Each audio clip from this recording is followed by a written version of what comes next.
Hello students, lockdown के दौरान online शिक्षण व्यवस्था के क्रम में आज हम देखेंगे लेक्चर 9 का पार्ट 2, जिसमें हम लोगों पढ़ेंगे कि इफ एल्स स्टेटमेंट क्या होता है।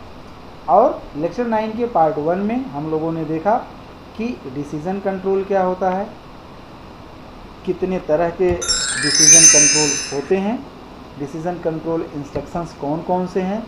उसमें हमने देखा कि decision control instructions, iterative control instructions, switch case control instructions और गो टू कंट्रोल इंस्ट्रक्शंस, ठीक है। इन सब के बारे में हम लोगों ने पढ़ा और उसमें हमने डिसीजन कंट्रोल इंस्ट्रक्शंस के फर्स्ट पार्ट को देखा, इफ़ स्टेटमेंट। तो स्टूडेंट्स, अब हम लोग इस पार्ट में देखेंगे एफ एल्स स्टेटमेंट को। तो it is use to execute some statements when the condition is true, means if else statement क्या होता है, ये तब एग्जीक्यूट होता है जब कंडीशंस हमारी ट्रू होती है, और यही हमारा इफ स्टेटमेंट में भी था। एंड और इसके साथ साथ and execute some other statement when the condition is false, और इसके साथ साथ ये ट्रू होने पर स्टेटमेंट को एग्जीक्यूट तो करता ही करता है, लेकिन जैसे हमारा इफ स्टेटमेंट स्किप कर जाता था उसी तरह, लेकिन उस तरह से ये नहीं है। ये अगर हमारी कंडीशन फॉल्स होती है तो भी ये दूसरे स्टेटमेंट को ये एग्जीक्यूट करता है, या इसी को हम बोल देते हैं the if else statement is an extension of the simple if statement. अब हम इसके सिंटैक्स को देखते हैं।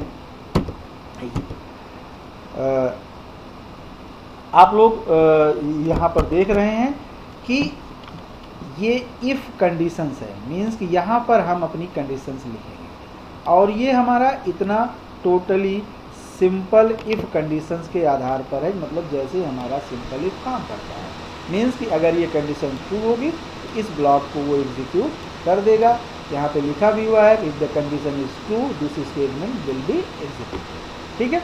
लेकिन अगर ये कंडीशंस हमारी फॉल्स हो गई तो इस ब्लॉक को वो प्रिंट नहीं करेगा, एग्जीक्यूट नहीं करेगा। इस केस में कंडीशन फॉल्स होने के केस में ये इफ एल्स ब्लॉक में आ जाएगा, और इस एल्स ब्लॉक के अंदर जो कुछ भी लिखा हुआ है वो इसको प्रिंट कर देगा। हम लोगों ने इसके पहले पढ़ा था कि ब्लॉक ऑफ स्टेटमेंट या इफ ब्लॉक क्या होता है। तो इस दो करली ब्रेसेस के अंदर जो कुछ भी लिखा हुआ है इसको हम क्या बोलते हैं, इसको हम इफ़ ब्लॉक बोलते हैं। उसी तरह से इल्स ब्लॉक भी होता है कि इस इल्स स्टेटमेंट के बाद, इल्स कीवर्ड के बाद करली ब्रेसेस के अंदर जो कुछ भी लिखा हुआ है उसे हम एल्स स्टेटमेंट कहते हैं, ठीक है। तो बच्चों, ये हमारा है एफ एल्स स्टेटमेंट का सिंटैक्स, ठीक है। तो अब ये हमारा एफ एल्स स्टेटमेंट किस तरह से काम करता है इसके बारे में हम लोग देखेंगे। आप लोग यहाँ पर देखिए कि इफ हमारा क्या है, सिंपली एक ही स्टेटमेंट को एग्जीक्यूट कराने के लिए होता है। लेकिन एल्स में क्या है कि जो कुछ भी कंडीशंस हमारा इफ़ के पैरेंथेसिस में लिखी जाती है ये बिल्कुल हमारा कैसा होता है, इफ़ जैसा ही होता है। ये हम एफ एल्स की बात कर रहे हैं, ठीक है। एफ एल्स सिर्फ क्या है कि इफ़ के अलावा एक एल्स पार्ट इंक्लूड हो गया है। हम कह सकते हैं कि ये हमारा इफ़ का ही एक दूसरा भाग है, क्योंकि एल्स इस इफ़ के साथ ये यहाँ पर एक दूसरा पार्ट, एक दूसरा ब्लॉक इसमें इंक्लूड हो गया है। यदि ये कंडीशन ट्रू हो जाती है तो इफ़ का ब्लॉक एग्जीक्यूट हो जाएगा, नहीं तो एल्स का ब्लॉक चल जाएगा, ठीक है। यानी आप देखिए दो ब्लॉक हैं, दोनों में से एग्जैक्टली कोई एक ही चलेगा, और कौन सा चलेगा इस बात पर यह इस बात पर डिपेंड करेगा कि इफ़ कंडीशंस का रिजल्ट क्या आता है।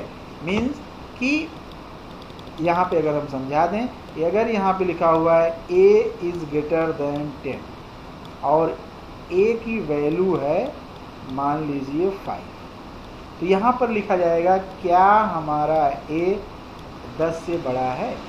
आप देखिए क्या ये कंडीशन सही है, चूँकि a की वैल्यू कितनी है 5, तो 5 हमारा 10 से बड़ा नहीं होता है। ठीक है, तो ये कंडीशन हो गई फॉल्स, और इस केस में ये हमारा सीधा स्टेटमेंट हमारा कंट्रोल चलाएगा यहाँ से एल्स पार्ट में और इसको एग्जीक्यूट कर देगा। लेकिन अगर ये होता क्या a हमारा 10 से छोटा है और a की वैल्यू हम लोग यहाँ पर देख रहे हैं a की वैल्यू है 5, तो यहाँ पर 5 हमारा 10 से छोटा है, मीन्स कंडीशन हो गई ट्रू और ये इस ब्लॉक को एग्जीक्यूट कर देगा। तो कहने का मतलब कि यहाँ पर दो स्टेटमेंट्स लिखे गए हैं, दो ब्लॉक लिखे गए हैं, दोनों में से एक ही चलेगा, दोनों एक साथ नहीं चलेगा। ठीक है, तो इस तरह से इफ एल्स स्टेटमेंट में कोई ना कोई एक स्टेटमेंट जरूर एग्जीक्यूट होगा। तो यहाँ पर आप कुछ नियम्स कुछ रूल्स भी याद रखिए। देखिए तो हमने इफ़ के बाद यहाँ पर सेमी कॉलन नहीं लगाया हुआ है। इफ़ के बाद सेमी कॉलन लगाने को आप लगा सकते हैं, कंपाइलर एरर नहीं देगा, लेकिन इसका मतलब हो जाएगा कि आपने इफ़ स्टेटमेंट यहीं पर एंड कर दिया है। ठीक है, तो जैसा कि हम लोग जानते हैं कि हम लोग सेमी कॉलन का प्रयोग क्यों करते हैं, हम लोग सेमी कॉलन का प्रयोग स्टेटमेंट टर्मिनेटर के रूप में करते हैं। अगर हम यहाँ पर स्टेटमेंट टर्मिनेटर लगा देंगे तो हमारा कंपाइलर समझेगा कि ये ब्लॉक यहीं पर टर्मिनेट हो चुका है, ख़त्म हो चुका है। ठीक है, और कर्ली ब्रेसेस के अंदर जो लिखा है वो इफ ब्लॉक नहीं है। ठीक है, जब ये हमारा यहीं पर एंड हो जाएगा तो वो समझेगा कि इसके अंदर जो कुछ भी लिखा हुआ है वो हमारा इफ ब्लॉक नहीं है, इसलिए यहाँ पर हम लोग सेमी कॉलन का प्रयोग नहीं करते। ऐसे ही हम लोग एल्स पार्ट में भी सेमी कॉलन का प्रयोग नहीं करते। एक और ख़ास बात है कि एल्स के बाद कभी भी आप पैरेंथेसिस लगाकर कंडीशंस मत लिखिएगा, या आप सोच रहे हो कि हम यहाँ पर जैसे इफ़ के बाद पैरेंथेसिस लगाया है वैसे एल्स के बाद हम पैरेंथेसिस लगाकर यहाँ भी एक कंडीशंस लिख दें, तो ये बिल्कुल गलत है। एल्स के बाद कोई पैरेंथेसिस लगाकर कंडीशंस नहीं लिखी जाती है, क्योंकि जो कंडीशन इफ़ के अंदर लिखी गई है यदि जब वो फॉल्स हो जाएगी तब हमारा एल्स स्टेटमेंट अपने आप एग्जीक्यूट हो जाएगा, हमारा कंट्रोल एल्स स्टेटमेंट के अंदर आ जाएगा। तो बच्चों अब हम लोग इसके कुछ एग्जाम्पल्स को देखते हैं कि हमारा एफ एल्स स्टेटमेंट कैसे काम करता है।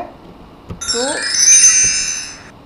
देखिए सबसे पहले यहाँ पर हम एक प्रोग्राम स्टार्ट कर रहे हैं। यहाँ पर हमने एक प्रोग्राम स्टार्ट किया, मेन के अंदर हमने दो वेरिएबल लिया n और c। n में हम वैल्यू इंटर करा रहे हैं और वो वैल्यू n में आ गई। अब यहाँ पर एक स्टेटमेंट लिखा गया है कि c assign n modulated by 2, और उसके बाद लिखा गया है if c is equal to 0 तो क्या हो, नंबर इज इवन, नहीं तो क्या कर दे, नंबर इज ऑड। ठीक है, मीन्स हम कह सकते हैं कि ऑड इवन का ये प्रोग्राम यहाँ पर लिखा गया है। अब बच्चों मान लीजिए यहाँ पर हमने n की वैल्यू दे दिया, क्या यहाँ पर n की वैल्यू दे दिया 6। अब यहाँ पर करेगा कि 6 मॉड्यूलेटेड बाई 2। आप जानते हैं कि मॉड्यूलेशन में रिजल्टेंट क्या होता है, रिमाइंडर जो आता है। ठीक है, और हम ऑड इवन किसको कहते हैं, मतलब सम और विषम संख्या, वह संख्या जब कोई संख्या 2 से डिवाइड होने पर 0 आ जाए और 0 ना आए, तो 0 आने पर हमारा वो इवन कहलाता है, रिमाइंडर उसका 0 आने पर इवन कहलाता है, और रिमाइंडर उसका कुछ और आ जाने पर वो ऑड कहलाता है। मीन्स कि शेषफल अगर कोई नंबर पूर्णतः 2 से डिवाइड हो जाए तो उसको हम इवन नंबर कहते हैं, और अगर वो पूर्णतः डिवाइड ना हो तो उसे हम ऑड नंबर कहते हैं। अब आप देखिए 6 को डिवाइड करने के बाद सी में क्या आ जाएगा, कोई शेषफल नहीं आएगा, सी में 0, मीन्स ये कंडीशन हो गई ट्रू, और ये प्रिंट कर देगा कि नंबर इज इवन। उसी तरह से हम दूसरे प्रोग्राम पर देखते हैं इस प्रोग्राम के बारे में। यहाँ पे हमने प्रोग्राम को स्टार्ट किया और n पर मान लीजिए हमने कर दिया 6। अब यहाँ पे n की वैल्यू आ गई 6। कह रहा क्या 6 हमारा 0 से बड़ा है?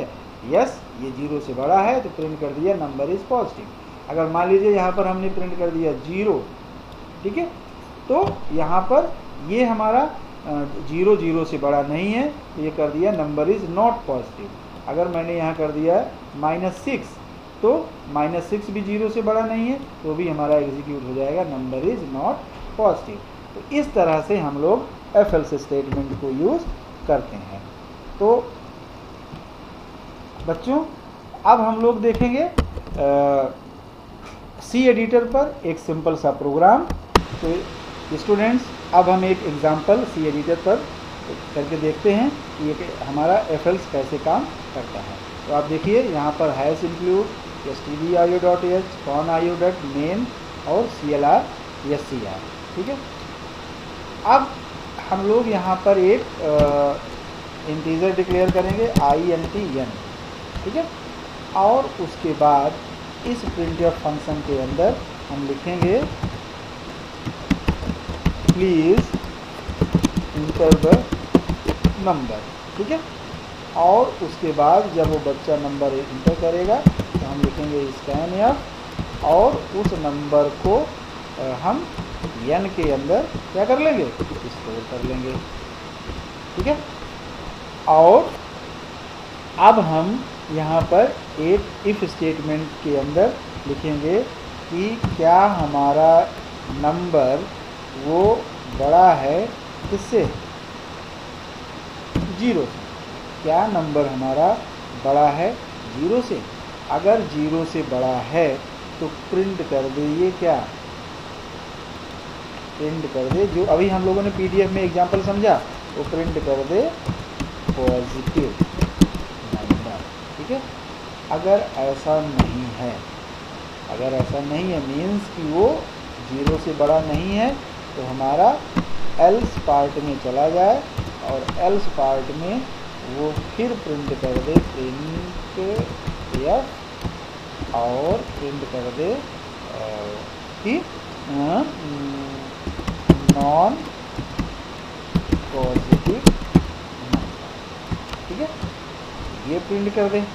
और उसके बाद हम एल्स ब्लॉक को क्लोज कर देंगे और हमने यहाँ पर गेट ch और ये हमारा प्रोग्राम कंप्लीट हो गया, ठीक है। अब स्टूडेंट्स अब इस प्रोग्राम में होगा क्या कि ये सबसे पहले क्या करेगा? यूजर से एक नंबर रिसीव करेगा। यहाँ पर यूजर से एक नंबर ये रिसीव किया, ठीक है। अब क्यों रिसीव किया? मीन्स यहाँ पर हम लोगों ने जो स्कैनर फंक्शन, अगर ये फंक्शन न लिखा होता तो केवल मैसेज शो करता और नंबर ये रिसीव न करता। अब इसके बाद इफ की कंडीशंस को चेक किया जाएगा। यदि कंडीशंस ट्रू है तो पहला इफ ब्लॉक ऑफ प्रिंट हो जाएगा, मीन्स इफ का ब्लॉक वो चल जाएगा। और उस पहले इफ ब्लॉक में हम लोगों ने क्या लिखा हुआ है? इस पहले इफ ब्लॉक में हमने लिखा है प्रिंटफ कि नंबर हमारा वो क्या है? पॉजिटिव नंबर है, ठीक है। और अगर ये कंडीशंस हो गई फॉल्स, ठीक है, तो हमारा क्या चलेगा? हमारा एल्स ब्लॉक का स्टेटमेंट एग्जीक्यूट हो जाएगा, ठीक है। तो अब आइए इसको हम रन करा के देखते हैं। अब देखिए, मान लीजिए यहाँ पर मैंने इंटर कर दिया 10, यहाँ पर मैंने क्या इंटर किया? 10, तो ये प्रिंट हो गया पॉजिटिव नंबर। और दोबारा इसको हम रन कराते हैं और मैंने इंटर कर दिया 0, तो नॉन पॉजिटिव नंबर। और फिर इसको हम रन कराते हैं और मैंने इंटर कर दिया -5, तो ये भी नॉन पॉजिटिव नंबर, ठीक है। तो बिल्कुल सही, हमारे सारे आउटपुट्स यहाँ पर आ रहे हैं। अब हम लोग एक और रूल को समझते हैं। यदि if block single statement contain कर रहा है, जैसा कि इफ ब्लॉक के अंदर हमने एक ही यहाँ पर स्टेटमेंट लिखा हुआ है, तो एक से ज़्यादा भी हम लोग स्टेटमेंट लिख सकते हैं। अब हम लोग यहाँ पर क्या कर सकते हैं? मान लीजिए हम यहाँ पर लिख दें प्रिंट एफ और हमने इसके अंदर %d और हम इसी n को प्रिंट करा लेंगे। ठीक है, तो हम ऐसा नहीं है कि इस इफ़ के अंदर एक ही स्टेट, हम एक से ज़्यादा भी स्टेटमेंट लिख सकते हैं, लेकिन अगर एक ही लाइन लिखी है तो इफ ब्लॉक के अंदर कर्ली ब्रेसेस लगाने की ज़रूरत नहीं है। ठीक है, तो हम प्रोग्राम जो भी बनाएंगे प्रोग्राम हमारा चलेगा, और ना भी बनाएंगे मीन्स ना भी लिखेंगे तो भी हमारा प्रोग्राम चलेगा। मैं कहने का मतलब है कि अगर हम बिना कर्ली ब्रेसेस लिए अगर प्रोग्राम को लिखते हैं तो भी एग्जीक्यूट होगा, और प्रोग्राम को नहीं लिखते हैं, कर्ली ब्रेसेस का यूज़ नहीं करते हैं तो भी एग्जीक्यूट होगा। लेकिन ये किस केस में, जब उसके अंदर हमने एक ही स्टेटमेंट्स लिखा हुआ है। ठीक है, और अगर हम कर्ली ब्रेसेस हटा देते हैं, चलिए पहले हम इसको रन करा के देखते हैं। हमने इंटर कर दिया 10 और अब देखिए पॉजिटिव नंबर 10। ठीक है, अब अगर हम यहाँ से, चलिए यहाँ से हमने कर्ली ब्रेसेस हटा दिया और ऊपर वाला भी कर्ली ब्रेसेस हटा दिया। ठीक है, तो ये अपने आप ही अंडरस्टूड कर लेगा, क्योंकि इफ़ के बाद एक सिंगल लाइन लिखी हुई है तो ये अपने आप ही हमारा कंपाइलर अंडरस्टूड कर लेगा कि जो पहला स्टेटमेंट जो लिखा है यही इफ़ ब्लॉक का हिस्सा है। आई रिपीट कि रूल क्या है, इफ़ ब्लॉक के में अगर सिंगल स्टेटमेंट कंटेन कर रहा है तो कर्ली ब्रैकेट से ब्लॉक बनाना ज़रूरी नहीं है। इसको हम दूसरे तरीके से भी कह सकते हैं कि अगर इफ़ का ब्लॉक कर्ली ब्रैकेट से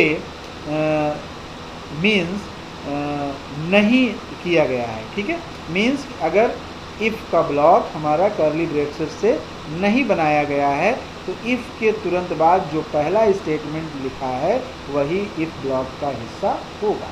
मीन्स कहने का मतलब है कि अगर इफ़ ब्लॉक हमने कर्ली ब्रेसेस से क्लियर नहीं किया हुआ है तो इफ़ के बाद जो हमारा पहला स्टेटमेंट लिखा गया है वही उसका स्टेटमेंट माना जाएगा। वहीं और ये रूल हमारा एल्स पर भी लागू होता है। मीन्स एल्स में भी अगर एक स्टेटमेंट है तो यहाँ से भी आप कर्ली ब्रैकेट हटा सकते हैं। मीन्स यहाँ से भी आप, यहाँ पे चूँकि हमने एक ही स्टेटमेंट लिखा हुआ है तो यहाँ से भी आप कर्ली ब्रेसेस हटा सकते हैं, और जो कुछ भी आप प्रोग्राम एग्जीक्यूट कराएंगे वो हमारा program as it is execute करेगा। तो अगर सीधा आप समझिए कि अगर एक ही लाइन इफ़ के बाद एक ही स्टेटमेंट हम लिख रहे हैं तो कर्ली ब्रेसेस लगाने की ज़रूरत नहीं है। अच्छा, एक और बढ़िया रूल, बहुत इम्पॉर्टेंट रूल, जैसा कि हम लोगों ने देखा कि इफ़ अकेला आ सकता है, मीन्स कि इफ़ को अकेले हम अपने प्रोग्राम में जो है यूज़ कर सकते हैं। एफ एल्स भी लगा सकते हैं, पर एल्स हमारा अकेला नहीं यूज किया जा सकता। मीन्स हमारे प्रोग्राम में एल्स अकेला नहीं आ सकता। इफ़ के एल्स हो ही नहीं सकते। मीन्स अगर बिना इफ़ के हमारा एल्स नहीं हो सकता। अगर हम कहें कि एल्स अकेला ही यूज़ कर लें तो नहीं, इफ़ आएगा तभी एल्स हमारा आएगा, अदरवाइज वो नहीं आएगा। क्योंकि एल्स कब चलता है,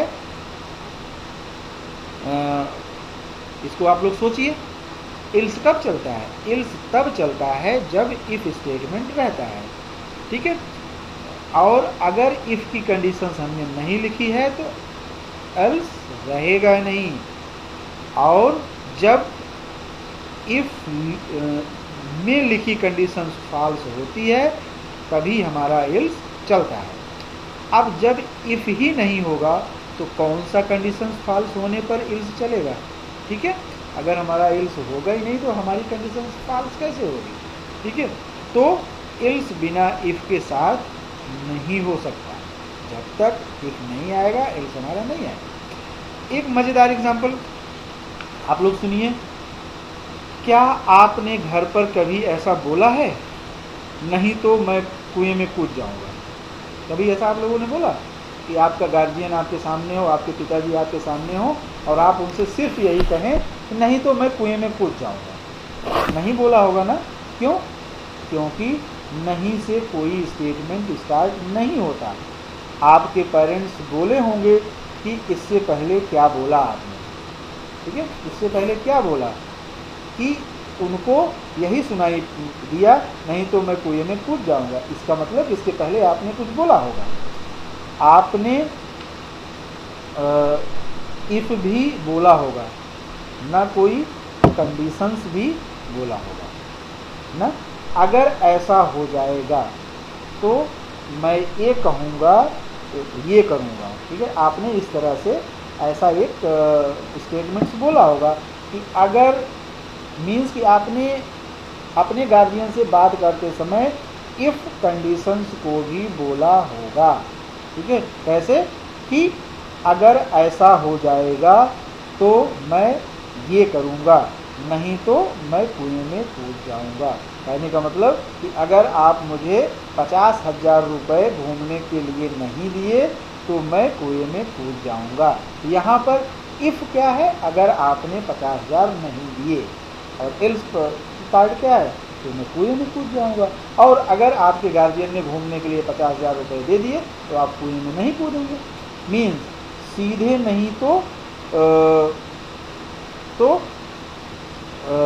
से स्टार्ट, मीन्स कि हमारा ये इफ से स्टार्ट नहीं हो सकता, ठीक है। तो वैसे इल्स से भी कोई स्टेटमेंट स्टार्ट नहीं हो सकता, ठीक है। हम जैसे अपने रियल लाइफ में सीधे सीधे हम किसी बात की स्टार्टिंग नहीं से नहीं कर सकते, उसी तरह से हमारा एल्स भी बिना इफ के स्टार्ट नहीं हो सकता।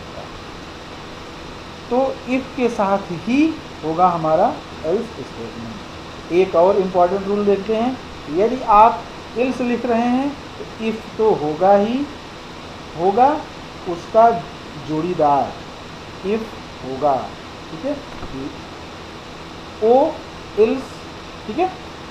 इफ ब्लॉक के तुरंत बाद होना चाहिए। मीन्स कि अगर आप अपने प्रोग्राम में एक इफ स्टेटमेंट लिख रहे हैं तो इफ स्टेटमेंट के तुरंत बाद उसका जोड़ीदार होना चाहिए, और इफ का जोड़ीदार क्या है? एल्स है, ठीक है। तो इफ ब्लॉक के तुरंत बाद हम लोग किसको लिखेंगे? एल्स पार्ट को लिखेंगे, और दोनों के बीच में कोई गैप नहीं आ सकता। जैसा मैंने इफ वाले प्रिंटफ के बाद, अगर आप लोगों ने देखा कि अभी मैंने यूज़ किया था क्या, अभी मैंने यूज़ किया था एक और प्रिंटफ स्टेटमेंट, और उसमें मैंने क्या किया था? उस नंबर्स को प्रिंट करा दिया, ठीक है।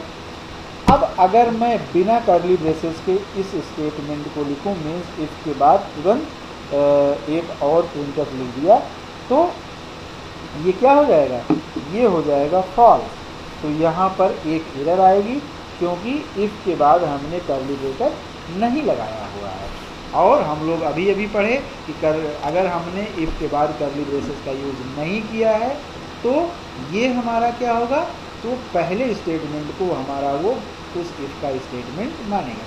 तो केवल ये पहला प्रिंटफ जो लिखा है यही इफ ब्लॉक का हिस्सा माना जाएगा, और इफ ब्लॉक इस स्टेटमेंट के साथ ख़त्म हो जाएगा। और उसके तुरंत बाद आपने इल्स लिखकर दूसरा प्रिंटफ लिख दिया, तो इल्स अब गलत जगह हो गया, और एरर आएगा मिसप्लेस एल्स, ठीक है। तो अगर हम इसको रन कराएं तो आप देखिए एक एरर आ रहा है, क्या आ रहा है? Misplace else. यहाँ पर आप देखिए एक एरर आ रही है, मिसप्लेस एल्स, ठीक है। हाँ, अब अगर हम लोग यहाँ पर कर्ली ब्रेसेस लगा दें, यहाँ पर मीन्स अगर हम लोग यहाँ पर इस इफ के बाद हम लोगों ने कर्ली ब्रेसेस लगा दिया, तो क्या होगा? अब ये जो एरर है मिसप्लेस एल्स, ये गायब हो जाएगा, और हमारा कंट्रोल, हमारा कंपाइलर इस दोनों स्टेटमेंट को इफ ब्लॉक का एक स्टेटमेंट समझेगा, ठीक है। और इफ ब्लॉक वह दोनों स्टेटमेंट हमारे इफ ब्लॉक का हिस्सा हो जाएगा। तो इफ ब्लॉक जहां ख़त्म हुआ है वहीं पर इल्स लगा है, इसलिए हमारा अब प्रोग्राम में कोई एरर नहीं आएगा। आइए देखते हैं। तो जी हाँ, अब हमारे प्रोग्राम में कोई एरर नहीं आ रही और हमारा प्रोग्राम इजीली से प्रिंट हो रहा है। तो आई होप कि आपको एफ एल्स समझ में आ गया होगा। अगर नहीं समझ में आया है तो आप बार बार इस दोनों वीडियो को देखिए और मैक्सिमम प्रैक्टिस करिए। और अगर इसके बाद भी कोई प्रॉब्लम आती है तो आप लोग इस वीडियो को बार बार देखिए, दोनों वीडियो को बार बार देखिए, जो लेक्चर 9 का पार्ट फर्स्ट है और लेक्चर 9 का पार्ट सेकंड है। दोनों वीडियो को बार बार देखिए, मैक्सिमम प्रैक्टिस करिए। सी प्रोग्रामिंग जितना आप प्रैक्टिस करेंगे उतना ही आपको अच्छी तरह से आएगा और उतना ही आप उसके बारे में फेमिलियर होंगे। घर पे रहिए, सुरक्षित रहिए और घर से ही रीडिंग करिए। अगर कोई समस्या आती है तो आप लोग व्हाट्सएप के माध्यम से हमारे कॉन्टैक्ट नंबर पर आप लोग कॉल करके सारी समस्याओं का समाधान कर सकते हैं।